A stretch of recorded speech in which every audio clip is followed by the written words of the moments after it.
Today, we're talking about AI. Now, China just passed a law that says AI cost cutting doesn't justify termination. So, if companies try to replace them with AI, they're going to have other options for them. They're going to have a job replacement for them. They're not just going to be completely replaced by AI. Now, this is very interesting because the US still hasn't really made any regulation regarding AI cost cutting. And the US overall just doesn't have as many laws in terms of regulating work and things like that. And just specifically for the US, private sector employment relationships are at will for employees and may end the relationship at any time for any non-discriminatory or non-retaliatory reasons, and can be at any time at with or without notice with the employer or the employee. So for private sector, it's its own thing. You know what I mean? It's like it's just completely to do with the business, pretty much. I mean, there's regulation in terms of wages and hours worked and things like that, but when it comes to just being fired and hired, it's very up to the business. And there are things like whistleblowing protection too, which means if you're trying to report on a company actually committing legal activity, then that's fair. You're protected under that, but obviously, you know, it's kind of a gray area on law enforcement, and there's people that are still going to be fired for whistleblowing.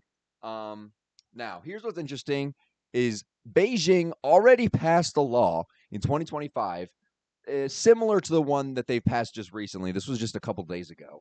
And AI implementation is voluntary business. It's not an unforeseeable thing. We know that AI is going to come in. We know that it's going to start automating things more fastly, and it's going to be more efficient in a lot of different ways than humans are. And it already is in many ways.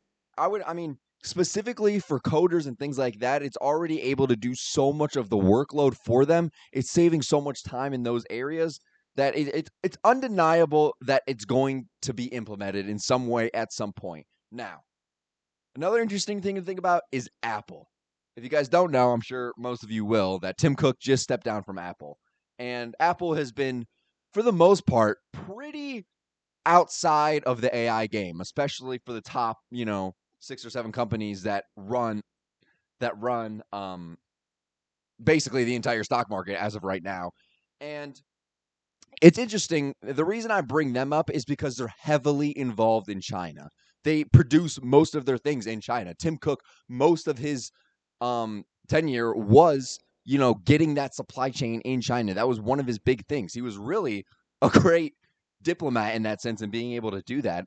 And seeing now that there's going to be AI implementation, they're not going to be able to implement that in China anymore. So they're going to have to certain companies that have their production based in China that were going to go for AI no longer can. And I actually don't know if it's as big of a deal as people are making it, because I don't know if AI is quite at the point yet where it matters as much specifically for these industries. Um, but then again, it's like it's hard to deny that it definitely can be used. I'm just not sure how close it is in terms of, actual automation, how close it is to being fully automated. Um, but I mean, here's the problem though, is I see people like Jensen Huang, who is the CEO of Nvidia, the largest company in the world. I'm pretty sure it might be Microsoft or I don't know, that those three switch. I'm pretty sure it's still Nvidia. It should be. He fights against the replacement of AI. He doesn't. He believes in workers. Supposedly, this is what he says. He says it's important to communicate to computer scientists because he believes that if we start talking about, AI is going to take all these jobs, that people aren't going to go to college, they're not going to get degrees, they're not going to try, which I kind of understand that thought process. I think that is a good thing to communicate, that we shouldn't be going, AI is just going to take over anyway. Well, what are you going to do? You know what I mean? It's not a good mindset to have in general. Um, and he actually believes that computer scientists specifically are going to increase over time. And from Indeed data, who, if you don't know, is where some people get jobs, they release data that says that computer scientists have actually gone up. The need for them has gone up recently. Now, I'm not sure how entirely accurate that information is, I'm just saying what it is. I'm not really going to base too much of my thoughts on that, but it's just something I thought was interesting. That not necessarily every job market is going down because of AI. There are going to be some that go up. Um, and then you have someone like the Anthropic CEO who, if you don't know, is the Claude AI CEO, very big AI company, one of the main competitors. And he says AI will wipe out 50% of entry level white collar jobs. 50%.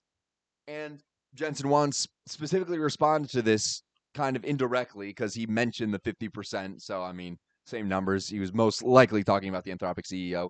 And he says he brings up those Indeed stats that show that there is need for software engineers. Now, when you're looking back at history and how industries have changed over time, this is where things get weird.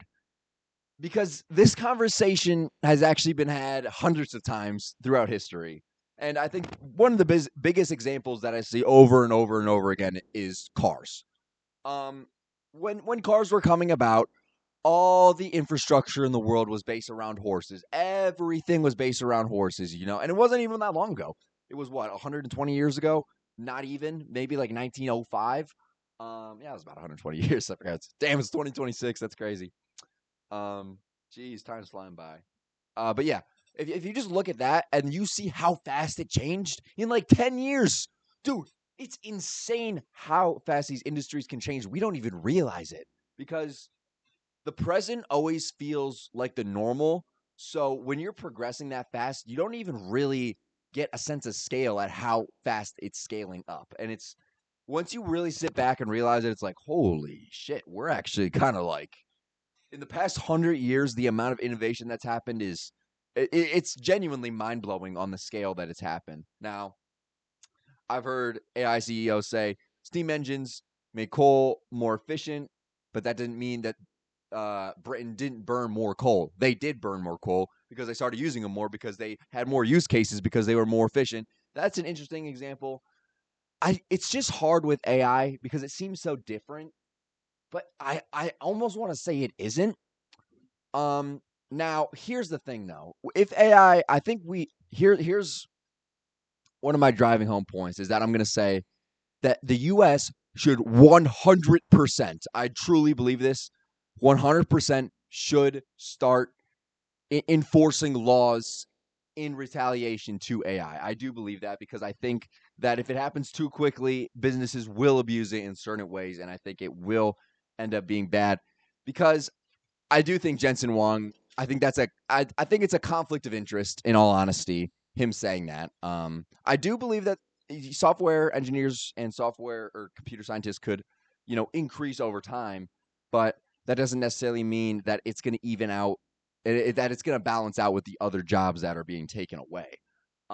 So it's hard to say for now, but I think with the evidence that we have and the fact that China is implementing a law and China is usually pretty ahead of the game on being able to set up laws in terms of kind of setting up for the future. They're very good at infrastructure and long-term thinking, something that the US should be thinking more about, but that's besides the point. We haven't really been thinking long-term, I feel like, for a while in terms of infrastructure. We haven't really built anything in plans for the future like we should be, but what are you going to do? So it's like, well, I'm going back to cars.